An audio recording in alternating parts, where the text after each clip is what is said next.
വചനമേ നിത്യജീവന്റെ ആധാരമേ, രക്ഷയേകിടും സത്യമാർഗമേ, എന്റെ ആത്മാവിനാശ്വാസമേ. വചനം വചനം വചനം. 1 ദിനവൃത്താന്തം 5-ാം അധ്യായം. റൂബന്റെ സന്തതികൾ. ഇസ്രായേലിന്റെ ആദിജാതനായ റൂബന്റെ പുത്രന്മാർ. അവൻ ആദിജാതനാണെങ്കിലും തന്റെ പിതാവിന്റെ ശയ്യ മലിനമാക്കിയതിനാൽ അവന്റെ കടിഞ്ഞൂലവകാശം ഇസ്രായേലിന്റെ മകനായ ജോസഫിന്റെ പുത്രന്മാർക്ക് നൽകപ്പെട്ടു. അങ്ങനെ അവൻ കടിഞ്ഞൂലവകാശത്തിനായി ചേർക്കപ്പെട്ടിട്ടില്ല. യൂദ അവന്റെ സഹോദരന്മാരുടെ ഇടയിൽ പ്രബലനാവുകയും അവനിൽ നിന്ന് ഒരു നേതാവ് ഉണ്ടാവുകയും ചെയ്തിട്ടും കടിഞ്ഞൂലവകാശം ജോസഫിനായിരുന്നു. ഇസ്രായേലിന്റെ ആദിജാതനായ റൂബന്റെ പുത്രന്മാർ ഹനോക്ക്, ഫല്ലു, ഹെസ്രോൻ, കർമ്മി എന്നിവരായിരുന്നു.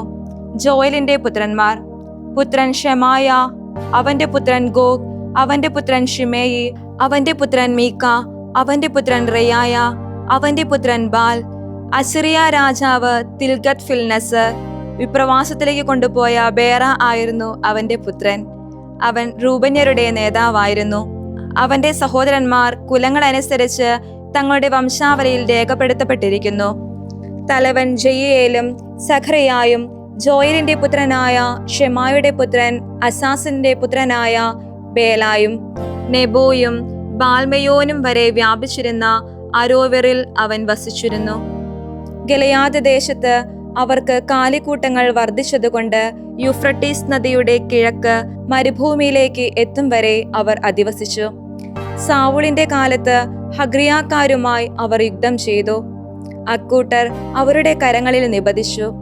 അവർ ഗിലെയാദിന്റെ കിഴക്കുഭാഗത്ത് തങ്ങളുടെ കൂടാരങ്ങളിൽ പാർത്തു. ഗാദിന്റെ പുത്രന്മാർ വടക്കോട്ട് ബാഷാൻ ദേശത്ത് സലേക്ക വരെ പാർത്തു. തലവൻ ജോയേലും രണ്ടാമൻ ഷാഫാമും യാനായിയും ഷാഫാത്തും ബാഷാനിലായിരുന്നു. അവരുടെ സഹോദരന്മാർ പിതൃകുടുംബമനുസരിച്ച് മിഖായേൽ, മെഷുല്ലാം, ഷേബ, യോറായ്, യക്കാൻ, സിയ, ഏബർ എന്നിങ്ങനെ 7 പേരായിരുന്നു. ഇവർ ഹൂറിയുടെ പുത്രനായ അബിഹായിലിന്റെ പുത്രന്മാരായിരുന്നു. ഹൂറി യറോവായുടെ പുത്രനും ഗിലെയാദിന്റെ പൗത്രനും മിഖായേലിന്റെ പ്രപൗത്രനുമായിരുന്നു. മിഖായേൽ യശീഷായുടെ പുത്രനും യഹൂദോയുടെ പൗത്രനും ബൂസിന്റെ പ്രപൗത്രനുമായിരുന്നു. ഗൂനിയുടെ പുത്രനായ അബ്ദിയേലിന്റെ പുത്രൻ ആഹി തന്റെ പിതൃകുടുംബത്തിന്റെ തലവനായിരുന്നു. അവർ ബാഷാനിലെ ഗിലെയാദിലും അതിന്റെ ഗ്രാമങ്ങളിലും ഷാരോണിലെ എല്ലാ മേച്ചിൽപ്പുറങ്ങളിലും അവിടെ അതിർത്തികൾ വരെ പാർത്തു. ഇവയെല്ലാം യൂദാ രാജാവായ യോഥാമിന്റെയും ഇസ്രായേൽ രാജാവായ ജറോബോവാമിന്റെയും നാളുകളിൽ രേഖപ്പെടുത്തപ്പെട്ടു. റൂബൻ, ഗാദ്, മനേസയുടെ ഗോത്രപാതി എന്നിവയിൽപ്പെട്ട ശൂരന്മാരിൽ നിന്ന് വാളും പരിചയും എടുക്കുന്നവരും വില്ലു കുലയ്ക്കുന്നവരും യുദ്ധം അഭ്യസിച്ചവരുമായ 44,760 ആളുകൾ ഒരു സൈന്യമായി പുറപ്പെട്ടു. അവർ ഹഗ്രിയാക്കാർ, യഥൂർ, നാഫിഷ്, നോദബ് എന്നിവരോട് യുദ്ധം ചെയ്തു. യുദ്ധത്തിൽ അവർ ദൈവത്തെ വിളിച്ചപേക്ഷിച്ചതിനാൽ അവർക്ക് സഹായം ലഭിക്കുകയും ഹഗ്രിയാക്കാരും അവരോടൊപ്പമുള്ളവരും അവരുടെ കൈകളിൽ ഏൽപ്പിക്കപ്പെടുകയും ചെയ്തു. അവർക്ക് സമൃദ്ധിയുണ്ടായി, കാരണം അവർ അവിടുന്ന് ആശ്രയിച്ചു. അവർ അക്കൂട്ടരുടെ കാലുകൂട്ടങ്ങളെ പിടിച്ചെടുത്തു. 50,000 ഒട്ടകങ്ങൾ, 2,50,000 ആടുമാടുകൾ, 2,000 കഴുതകൾ എന്നിവ കൂടാതെ 1,00,000 മനുഷ്യരുമുണ്ടായിരുന്നു. മാത്രമല്ല, യുദ്ധം ദൈവത്തിൽ നിന്നായിരുന്നതിനാൽ അനവധി പേർ മുറിവേറ്റു വീണു. പ്രവാസകാലം വരെ അവർ അക്കൂട്ടർക്കു പകരം അവിടെ പാർത്തു. മനാസെ ഗോത്രത്തിന്റെ പാതിയിൽപ്പെട്ടവർ ബാഷാൻ ദേശം മുതൽ ബാൽഹെർമോൻ വരെയും സെനിറിലും ഹെർമോൻ മലയിലും വസിച്ചു. അവർ വർദ്ധിച്ചു. അവരുടെ പിതൃഭവനങ്ങളുടെ തലവന്മാർ ഇവരായിരുന്നു: എഫർ, ഇഷി, എലിയർ, അസ്രിയേൽ, ജെറമിയ, ഹോദാവിയ, യഹദിയേൽ. അവർ ധീരയോദ്ധാക്കളും പേരുകേട്ട ആളുകളും തങ്ങളുടെ പിതൃഭവനത്തിന് നേതാക്കന്മാരുമായിരുന്നു. എന്നാൽ അവർ തങ്ങളുടെ പിതാക്കന്മാരുടെ ദൈവത്തോട് അവിശ്വസ്തത കാണിച്ച് തങ്ങളുടെ മുൻപിൽ നിന്ന് ദൈവം നിർമ്മാർജ്ജനം ചെയ്ത ദേശത്തെ ജനങ്ങളുടെ ദേവന്മാരുടെ പിന്നാലെ വ്യഭിചരിച്ചു നടന്നു. ഇസ്രായേലിന്റെ ദൈവം അസിറിയ രാജാവായ പൂലിന്റെ അരൂപിയെ, അതായത് അസിറിയ രാജാവായ തിൽഗത് ഫിൽനേസറിന്റെ അരൂപിയെ ഉണർത്തി.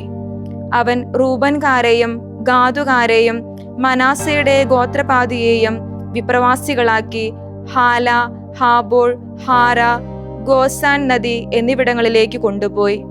ഇന്നുവരെ അവർ അവിടെയുണ്ട്. ലേവിയുടെ പുത്രന്മാർ ഗർഷോം, കെഹാത്ത്, മെറാറി എന്നിവരും കെഹാത്തിന്റെ പുത്രന്മാർ അമ്രാം, ഇസ്ഹാർ, ഹെബ്രോൺ, ഉസിയേൽ എന്നിവരുമായിരുന്നു. അമ്രാമിന്റെ മക്കൾ അഹരോൻ, മോശ, മിരിയാം എന്നിവരും അഹരോന്റെ പുത്രന്മാർ നാദാബ്, അബീഹു, എലയാസർ, ഇതാമർ എന്നിവരുമായിരുന്നു. എലയാസർ ഫിനെഹാസിനെ ജനിപ്പിച്ചു. ഫിനെഹാസ് അബീഷുവാമിനെ ജനിപ്പിച്ചു. അബീഷുവാം ബുക്കിമിനെ ജനിപ്പിച്ചു. ബുക്കി ഉസിയെ ജനിപ്പിച്ചു. ഉസി സെരാഹിയായെ ജനിപ്പിച്ചു. സെരാഹിയ മെരായോത്തിനെ ജനിപ്പിച്ചു. മെരായോത്ത് അമരിയായെ ജനിപ്പിച്ചു. അമരിയ അഹീത്തൂബിനെ ജനിപ്പിച്ചു. അഹീത്തൂബ് സാദോക്കിനെ ജനിപ്പിച്ചു. സാദോക്ക് അഹിമാസിനെ ജനിപ്പിച്ചു. അഹിമാസ് അസറിയായെ ജനിപ്പിച്ചു. അസറിയ യോഹന്നാനെ ജനിപ്പിച്ചു. യോഹന്നാൻ അസറിയായെ ജനിപ്പിച്ചു. അവൻ ജെറുസലേമിൽ സോളമൻ പണിയിച്ച ആലയത്തിലെ പുരോഹിതനായിരുന്നു. അസറിയ അമരിയായെ ജനിപ്പിച്ചു. അമരിയ അഹീത്തൂബിനെ ജനിപ്പിച്ചു. അഹീത്തൂബ് സാദോക്കിനെ ജനിപ്പിച്ചു. സാദോക്ക് ഷല്ലൂമിനെ ജനിപ്പിച്ചു. ഷല്ലൂം ഹിൽക്കിയായെ ജനിപ്പിച്ചു. ഹിൽക്കിയ അസറിയായെ ജനിപ്പിച്ചു. അസറിയ സെരായായെ ജനിപ്പിച്ചു. സെരായ യഹോസദാക്കിനെ ജനിപ്പിച്ചു. കർത്താവ് യൂദായെയും ജെറുസലേമിനെയും നബുക്കദ്നേസറിന്റെ കരത്താൽ പ്രവാസികളാക്കിയപ്പോൾ യഹോസദാക്കും പോയി. ഏഷ്യാ പ്രവാചകന്റെ പുസ്തകം 36-ാം അധ്യായം. ഹെസക്കിയ രാജാവിന്റെ 14-ാം ഭരണവർഷം അസിറിയ രാജാവായ സെന്നാകെരീബ് യൂദായിലെ എല്ലാ സുരക്ഷിത നഗരങ്ങൾക്കുമെതിരെ വന്ന് അവ പിടിച്ചടക്കി. അസിറിയ രാജാവ് ലാഗിഷിൽ നിന്ന് റബ്ഷക്കയെ ഒരു വലിയ സൈന്യത്തോടൊപ്പം ജെറുസലേമിലേക്ക് ഹെസക്കിയ രാജാവിന്റെ അടുത്തേക്ക് അയച്ചു. അവൻ അലക്കുകാരന്റെ വയലിലേക്കുള്ള പെരുവഴിയിലുള്ള മേൽക്കളത്തിന്റെ ചാലിനരികെ നിലയുറപ്പിച്ചു. അപ്പോൾ ഹിൽക്കിയായുടെ പുത്രനും കൊട്ടാരം വിചാരിപ്പുകാരനുമായ ഏലിയാക്കീമും കാര്യവിചാരകനായും ഷെബ്ന, ആസാഫിന്റെ പുത്രനും ദിനവൃത്താന്തകനായ യോവാഹും അവന്റെ അടുത്തേക്ക് ചെന്നു. റബ്ഷക്കെ അവരോട് പറഞ്ഞു, ഹെസക്കിയായോട് പറയുക, മഹാനായ അസീറിയ രാജാവ് ഇപ്രകാരം പറയുന്നു, നിന്റെ ആത്മധൈര്യത്തിന്റെ അടിസ്ഥാനം എന്ത്? തന്ത്രവും യുദ്ധത്തിന്റെ ശക്തിയും അധര വ്യായാമമാണെന്ന് നീ വിചാരിക്കുന്നുവോ? എന്നെ എതിർക്കാൻ മാത്രം നീ ആരിലാണ് ആശ്രയിക്കുന്നത്? ഇതാ, ഊന്നി നടക്കുന്നവന്റെ ഉള്ളം കയ്യിൽ തുളച്ചു കയറുന്ന പൊട്ടിയ ഓടത്തണ്ടിന് തുല്യമായ ഈജിപ്തിനെയാണ് നീ ആശ്രയിക്കുന്നത്. തന്നെ ആശ്രയിക്കുന്നവർക്കെല്ലാം അങ്ങനെയാണ്. ഞങ്ങളുടെ ദൈവമായ കർത്താവിലാണ് ഞങ്ങൾ ആശ്രയിക്കുന്നത് എന്ന് നീ എന്നോട് പറഞ്ഞാൽ, നിങ്ങൾ ഈ ബലിപീഠത്തിന് മുൻപിൽ മാത്രം ആരാധന നടത്തിയാൽ മതി എന്ന് യൂദായോടും ജെറുസലേമിനോടും പറഞ്ഞുകൊണ്ട് അവിടുത്തെ പൂജാഗിരികളും ബലിപീഠങ്ങളും ഹെസക്കിയ തന്നെയല്ലേ നശിപ്പിച്ചത്?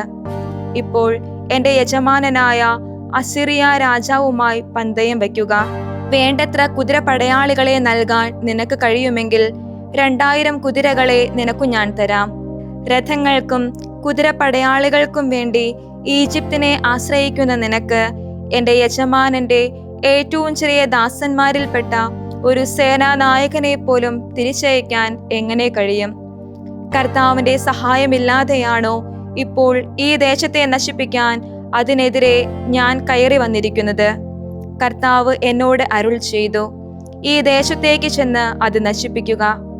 അപ്പോൾ എലിയാക്കീമും ഷെബ്നായും യോവാഹും റബ്ഷക്കയോട് പറഞ്ഞു, നിന്റെ ദാസന്മാരോട് ദയവായി അരമായ ഭാഷയിൽ സംസാരിക്കുക.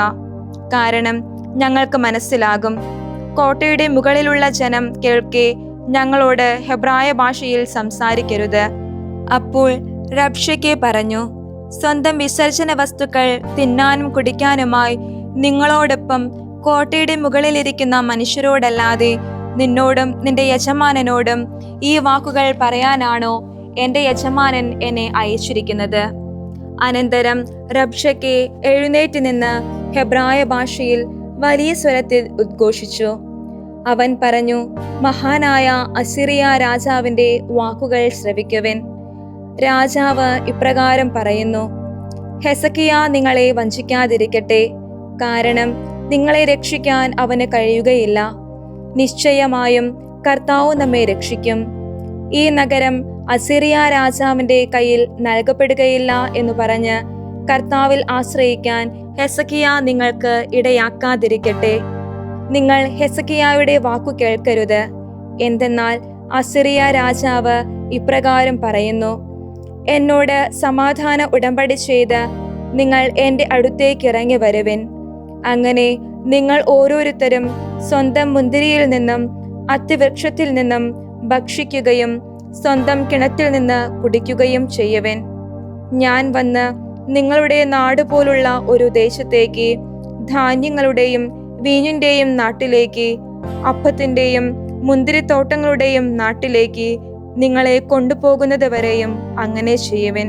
കർത്താവ് നമ്മെ രക്ഷിക്കും എന്ന് പറഞ്ഞ് ഹെസക്കിയ നിങ്ങളെ വഞ്ചിക്കാതിരിക്കട്ടെ.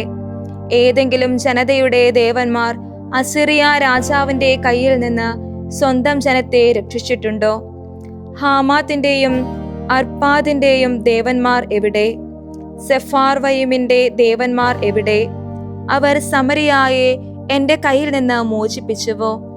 ഈ രാജ്യങ്ങളിലെ ദേവന്മാരിൽ ആരാണ് തങ്ങളുടെ രാജ്യങ്ങളെ എന്റെ കയ്യിൽ നിന്ന് മോചിപ്പിച്ചിട്ടുള്ളത്? അങ്ങനെയെങ്കിൽ ജെറുസലേമിനെ എങ്ങനെ എന്റെ കയ്യിൽ നിന്ന് കർത്താവ് രക്ഷിക്കും? അവർ മറുപടി പറയാതെ നിശബ്ദരായി നിന്നു. എന്തെന്നാൽ നിങ്ങൾ അവരോട് മറുപടി പറയരുതെന്ന് രാജാവിന്റെ കൽപ്പനയുണ്ടായിരുന്നു. അപ്പോൾ ഹിൽക്കിയായുടെ പുത്രനും കൊട്ടാരം വിചാരിപ്പുകാരനുമായ എലിയാക്കിമും കാര്യവിചാരകനായ ഷെബ്നായും ആസാഫിന്റെ പുത്രനും ദിനവൃത്താന്തകാരനുമായ യോവാബും കീറവസ്ത്രധാരികളായി ഹെസക്കിയായുടെ അടുത്ത് വന്ന് റബ്ഷക്കയുടെ വാക്കുകൾ അയാളെ അറിയിച്ചു. വിശുദ്ധ യോഹന്നാൻ എഴുതിയ സുവിശേഷം 18-ാം അധ്യായം 15 മുതൽ 27 വരെയുള്ള തിരുവചനങ്ങൾ. ശിമയോൻ പത്രോസും മറ്റൊരു ശിഷ്യനും യേശുവിനെ അനുഗമിച്ചിരുന്നു. ആ ശിഷ്യനെ പ്രധാന പുരോഹിതന് പരിചയമുണ്ടായിരുന്നതിനാൽ അവൻ യേശുവിനോട് കൂടെ പ്രധാന പുരോഹിതന്റെ കൊട്ടാരമുറ്റത്ത് പ്രവേശിച്ചു. പത്രോസ് ആകട്ടെ പുറത്ത് വാതിൽക്കൽ നിന്നു. അതിനാൽ പ്രധാന പുരോഹിതന്റെ പരിചയക്കാരനായ മറ്റേ ശിഷ്യൻ പുറത്തു ചെന്ന് വാതിൽ കാവൽക്കാരിയോട് സംസാരിച്ച് പത്രോസിനെയും അകത്ത് പ്രവേശിപ്പിച്ചു. അപ്പോൾ ആ പരിചാരിക പത്രോസിനോട് ചോദിച്ചു, നീയും ഈ മനുഷ്യന്റെ ശിഷ്യന്മാരിൽ ഒരുവനല്ലേ? അവൻ പറഞ്ഞു, ഞാനല്ല. തണുപ്പായതിനാൽ ഭൃത്യരും സേവകരും കനൽ കൂട്ടി തീ കായുകയായിരുന്നു. പത്രോസും അവരോടൊപ്പം തീ കാഞ്ഞുകൊണ്ടിരുന്നു. പ്രധാന പുരോഹിതൻ യേശുവിനെ അവന്റെ ശിഷ്യന്മാരെയും പ്രബോധനത്തെയും കുറിച്ച് ചോദ്യം ചെയ്തു. യേശു മറുപടി പറഞ്ഞു, ഞാൻ പരസ്യമായാണ് ലോകത്തോട് സംസാരിച്ചത്. എല്ലാ യഹൂദരും ഒരുമിച്ച് കൂടുന്ന സിനഗോഗിലും ദേവാലയത്തിലുമാണ് എപ്പോഴും ഞാൻ പഠിപ്പിച്ചിട്ടുള്ളത്. രഹസ്യമായി ഞാൻ ഒന്നും സംസാരിച്ചിട്ടില്ല. എന്നോട് ചോദിക്കുന്നതെന്തിന്? ഞാൻ പറഞ്ഞതെന്താണെന്ന് അത് കേട്ടവരോട് ചോദിക്കുക. ഞാൻ എന്താണ് പറഞ്ഞതെന്ന് അവർക്കറിയാം. അവൻ ഇതു പറഞ്ഞപ്പോൾ അടുത്തു നിന്നിരുന്ന സേവകന്മാരിൽ ഒരുവൻ, ഇങ്ങനെയാണോ പ്രധാന പുരോഹിതനോട് മറുപടി പറയുന്നത് എന്ന് ചോദിച്ചുകൊണ്ട് യേശുവിനെ അടിച്ചു. യേശു അവനോട് പറഞ്ഞു, ഞാൻ പറഞ്ഞതു തെറ്റാണെങ്കിൽ അത് തെളിയിക്കുക. ശരിയാണ് പറഞ്ഞതെങ്കിൽ എന്തിന് നീ എന്നെ അടിക്കുന്നു? അപ്പോൾ അന്നാസ് യേശുവിനെ ബന്ധിച്ച് പ്രധാന പുരോഹിതനായ കയഫാസിന്റെ അടുക്കലേക്ക് അയച്ചു. ശിമയോൻ പത്രോസ് തീ കാഞ്ഞുകൊണ്ട് നിൽക്കുകയായിരുന്നു. അപ്പോൾ അവർ അവനോട് ചോദിച്ചു, നീയും അവന്റെ ശിഷ്യന്മാരിൽ ഒരുവനല്ലേ? അവൻ നിഷേധിച്ചുകൊണ്ട് പറഞ്ഞു, ഞാനല്ല. പ്രധാന പുരോഹിതന്റെ ഭൃത്യരിൽ ഒരുവനും പത്രോസ് ചെവി ഛേദിച്ചവന്റെ ചാർച്ചക്കാരനുമായ ഒരുവൻ അവനോട് ചോദിച്ചു, ഞാൻ നിന്നെ അവനോടുകൂടെ തോട്ടത്തിൽ കണ്ടതല്ലേ? പത്രോസ് വീണ്ടും തള്ളിപ്പറഞ്ഞു. ഉടനെ കോഴി കൂകി. ദൈവവചനമേ, നിത്യജീവന്റെ ആധാരമേ, രക്ഷയേകിടും സത്യമാർഗമേ, എന്റെ ആത്മാവിനാശ്വാസം